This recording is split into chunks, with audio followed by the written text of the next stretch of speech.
आपने मुझे पांडवों के पक्ष में आने का प्रस्ताव दिया था।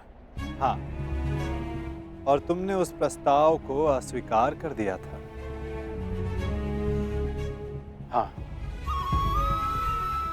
परंतु मैंने कभी नहीं सोचा था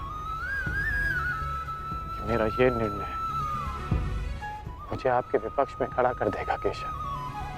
आपको तो युद्ध का परिणाम पता है ना केशव। किसी अनहोनी के होने से पहले उसका ज्ञात हो जाना, क्या वो आपको पीड़ा नहीं देता केशव? मनुष्य संतोष से इसलिए जीता है क्योंकि वो नहीं जानता कि अगले पल क्या होने वाला है। वो नहीं जानता कि वो जीवित रहेगा या वो मर जाएगा। परंतु यदि उसे ज्ञात हो जाए कि अगले पल क्या होगा या वो कब मर जाएगा, तो आपको नहीं लगता कि उसके आने वाले पल भय और चिंता में बीतेंगे?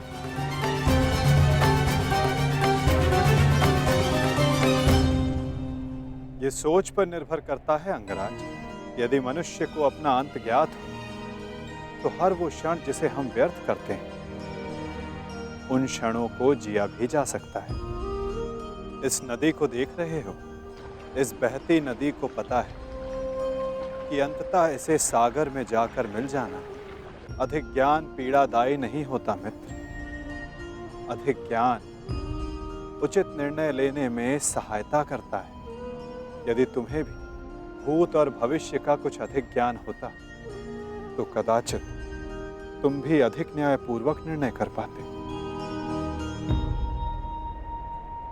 आपका मंतव्य यही है ना कि पांडव उचित हैं और दुर्योधन अनुचित?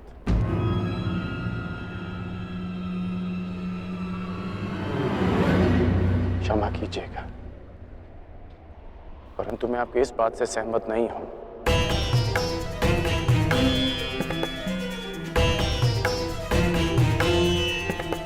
मुझे लगता है केशव कि दोनों अपने अपने स्थान पर दोषी हैं।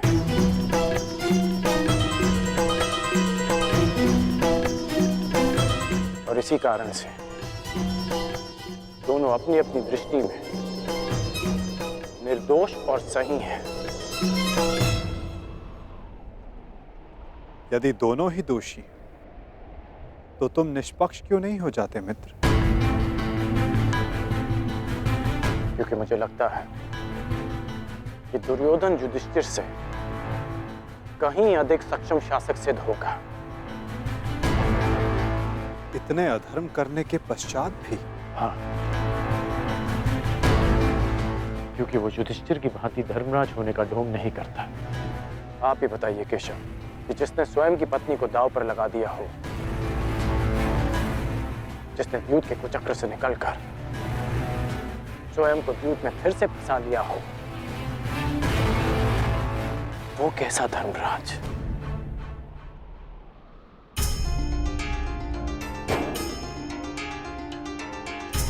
युधिष्ठिर की असमर्थता के कारण। राजकुमार युधिष्ठिर, मेरे शौंड की रक्षा कर लीजिए। मेरा अनुज मृत्यु की भेंट चढ़ गया।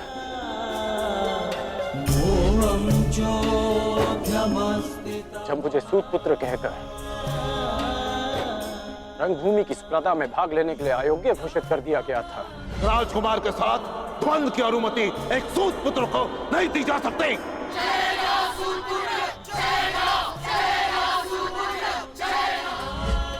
तब भी धर्मराज का धर्म मौन था। ऐसे में दुर्योधन ने मेरा हाथ थामा, जिसे आप अधर्मी कहते हैं। आज मैं अंगराज हूं, परिवर्तन के लिए खड़ा हूं। वो केवल दुर्योधन के कारण केशव। मैंने कहा था ना, यदि तुम्हें तनिक अधिक ज्ञान होता तो तुम उचित निर्णय ले पाते मित्र।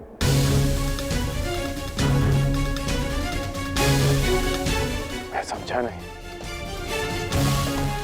तुम सदा स्वयं को सूतपुत्र समझते आए होकर,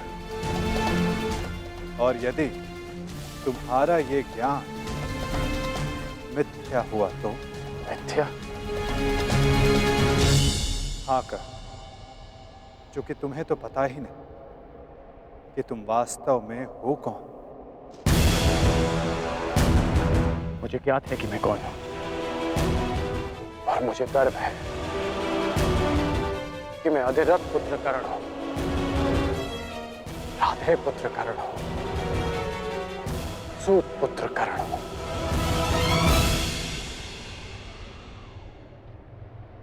तुम राधे नहीं हो अंगराज, तुम अधिरथ पुत्र नहीं, तुम सूत पुत्र नहीं,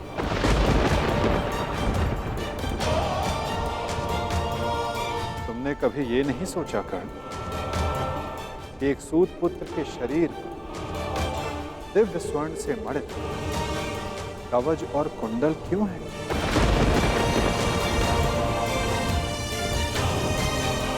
तुम्हारे मन में यह प्रश्न कभी नहीं उठा कि एक साधारण से सारथी के पुत्र के पास ये कवच और कुंडल क्यों?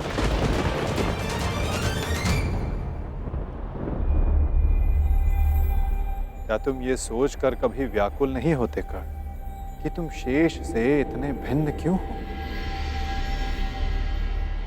तुम सूर्य पुत्र कर्ण, सूर्य पुत्र कर्ण, सूर्य पुत्र कर्ण, सूर्य पुत्र कर्ण।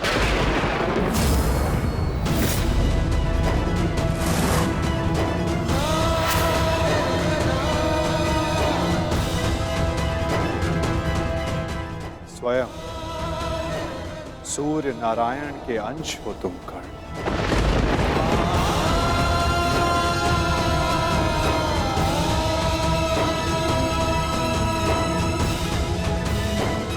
यह सत्य है,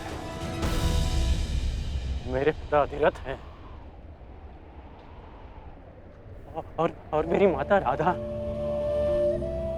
सत्य से भागो मत कर्ण, और सत्य यही है कि अधिरथ तुम्हारे पालक पिता हैं। तुम उन्हें गंगा किनारे मिले थे, कभी सोचा नहीं कि क्यों सूर्य का तेज तुम्हारे मुखमंडल पर रहता है? कभी अनुभव नहीं किया मित्र कि क्यों सूर्य का ताप तुम्हारे शरीर पर स्निग्धता का अनुभव कराता है? तब भी समझ नहीं आया तुम्हें जब दिग्विजय करते समय पांचाल युद्ध में क्यों शत्रु पक्ष पर सूर्य देव का ताप बरस रहा था? क्योंकि तुम अधिरथ पुत्र नहीं, तुम सूर्य देव का आशीर्वाद हो कर्ण।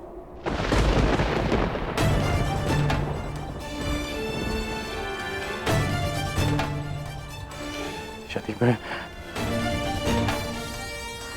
पिताश्री को गंगा किनारे मिला था तो मेरी माता को कर्ण, अपनी माता से बहुत पहले से भेंट करते आ रहे हो तुम कर्ण, क्योंकि रक्त सदा रक्त का सम्मान करता है। कभी सोचा है कि वो कौन है जिनके समक्ष आते ही तुम्हारी दृष्टि उनके पांव की ओर चली जाती है? वो कौन है जिनसे हर युद्ध से पूर्व उनका आशीष लेने का तुम्हारा मन करता है? कौन है कर्ण जो सदा तुम्हें अपने पुत्रों के समान प्रेम करती है? वो कौन है जिनकी आंखें तुम्हें देखते ही भर आती हैं? अर्जुन से द्वंद्व होने के पश्चात भी तुमने कभी पांडवों का अहित नहीं चाहा, कभी उनकी रक्षा की, कभी उन्हें चेतावनी दी। क्यों कर्ण?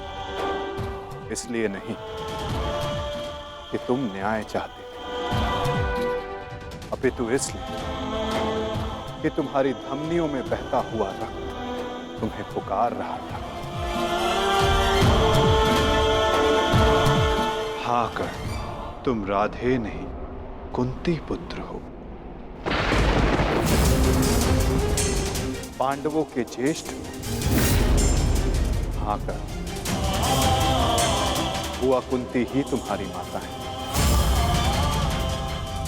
और तुम उनके ज्येष्ठ पुत्र।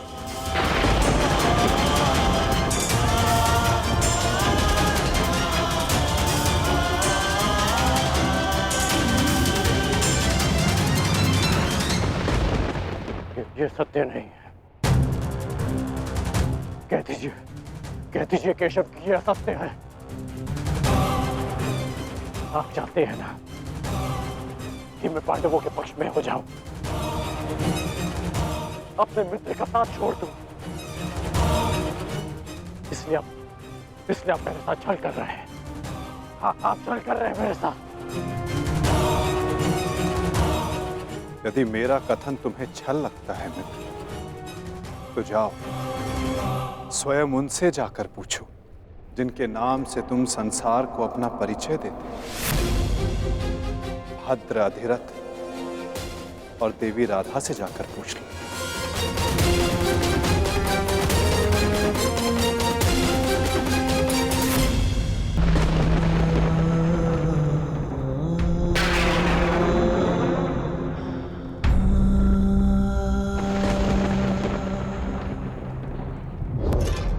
आ गए? उचित समय पर पहुंच गए। आओ भीतर आओ।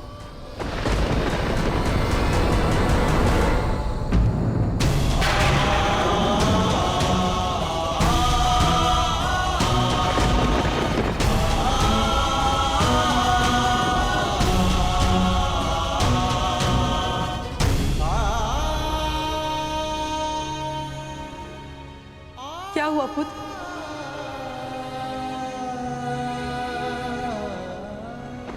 तुम राधे नहीं हो अंगराज, तुम सूर्य पुत्र कर्ण हो।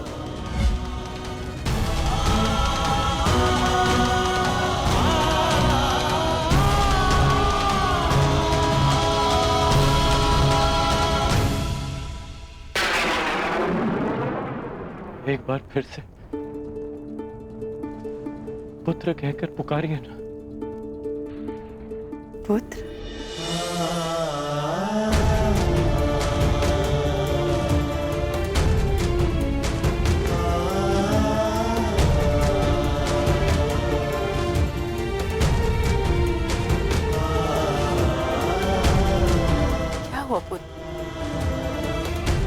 तुम इतने व्यथित क्यों हो?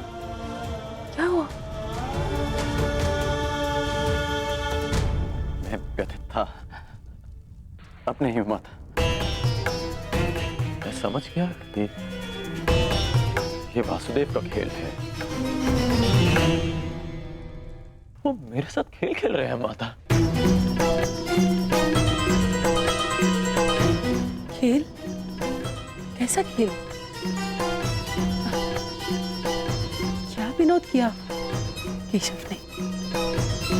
बहुत भारी विरोध किया उन्होंने। उनका कहना है कि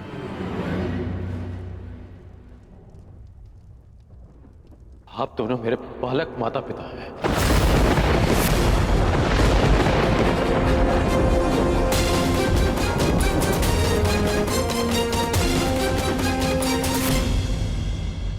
मैं पिताश्री को गंगा तट पर मिला था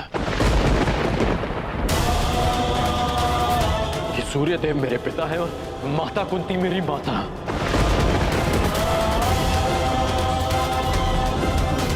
परंतु मुझे विश्वास है कि यह सत्य है।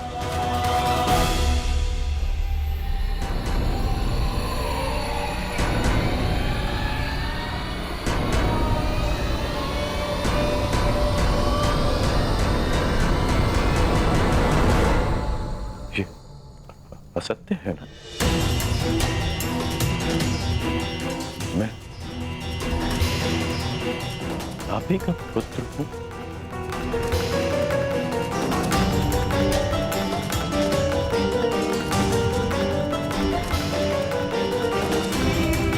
मैं आप ही का पुत्र हूं ना?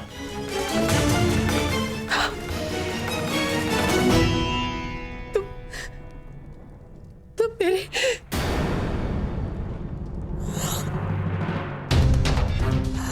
क्या हुआ माता?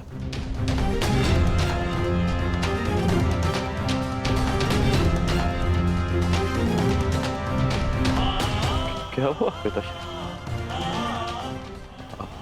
आप दोनों मौन क्यों हैं?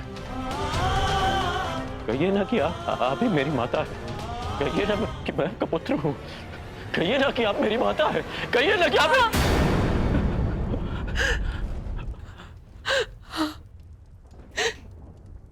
मैं तुम्हारी माता हूँ।